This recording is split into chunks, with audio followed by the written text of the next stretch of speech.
OpenAI and indeed other AI labs at the moment, are they right to be concerned about their IP here?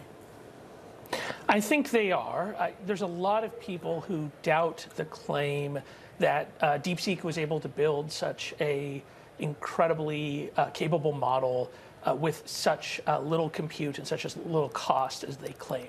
Now, there are some great breakthroughs here. DeepSeek published a paper that demonstrated great breakthroughs in both training cost and inference cost. So inference is what you do when you're actually running the model for people to use later. And they have some legitimate breakthroughs. Those are breakthroughs that, to their credit, they have documented that other people are going to be able to use now. But there's a lot of people who believe that they utilized both OpenAI's model, probably running up in Microsoft's Azure service, as well as Meta's open source models to build upon to build DeepSeek, and that's what's being investigated right now.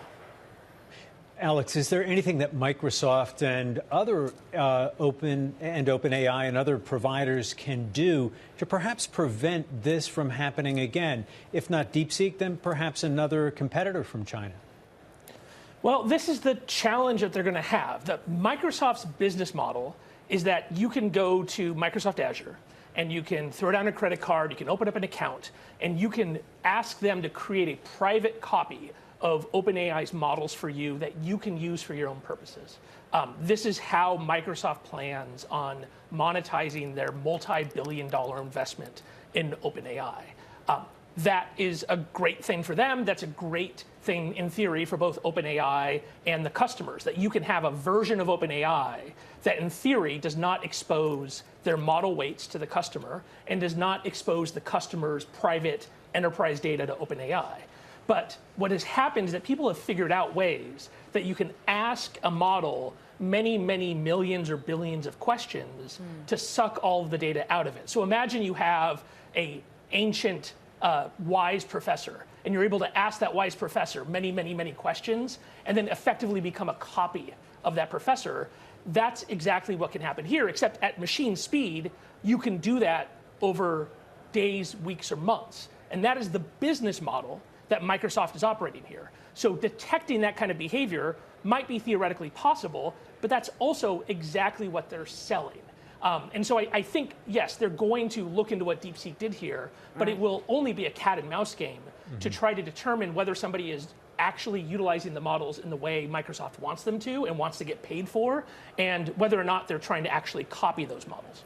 What's interesting is we want to ask you a little bit more about the detail of concerns, anxieties, privacy. Teresa Payton joined us. She's former CIO for the White House. Here's what she had to say about worries on using DeepSeek.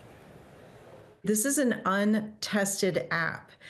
I would caution people not to put too much proprietary company information into it until there's been an opportunity to actually do something called ethical hacking or red teaming pen testing of the actual app and learning more about how is your data treated, where is it stored, how do the algorithms work. It is open source, but things do still need to be put through their paces. Of course, DeepSeek was the #1 app downloaded on Apple. We've also now got Alibaba announcing its latest powerful AI model. Should similar reticence be used by US companies, by US people, Alex? Okay, so this is where it gets complicated, and we got to be really careful here to separate out two different things. There is the DeepSeek app that people are downloading on their phones. That app, that data goes straight to China.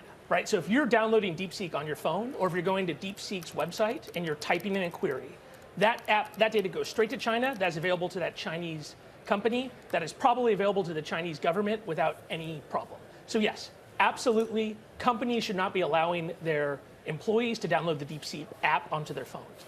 If you're a company and you download the open source model weights, that data does not go back to China. Now, there are some potential risks. Right now, those risks are pretty much theoretical. The DeepSeek model weights do have an ideological twist towards the CCP. So if you ask it about Tiananmen Square, it won't answer. It will not create, for example, a Winnie the Pooh story about Xi Jinping. So it corresponds to the rules the Chinese government has created about the ideological consistency of AI, but that is not a security risk. That being said, there are some interesting theoretical ideas people have come up with about backdooring AI when it's used for security-sensitive uses. But right now, that is not as big of a deal. I think a more interesting question for enterprises that are looking to use the DeepSeek model weights is the legal issues. If it turns out that DeepSeek was trained off of Meta's and OpenAI's models, what does that mean for the legality of using DeepSeek's models? DeepSeek has open source theirs, but they do not have the ability to get rid of any legal issues that are caused by OpenAI. Of course, OpenAI is being sued for their use of training data that's open. This is one of the issues with AI. The intellectual property issues have not been solved. We're dealing with 18th, 19th, and early 20th century copyright ideas, and we're trying to apply it to these 21st century problems. And it's a real legal mess that the legal system is years behind what the cutting edge is in technology.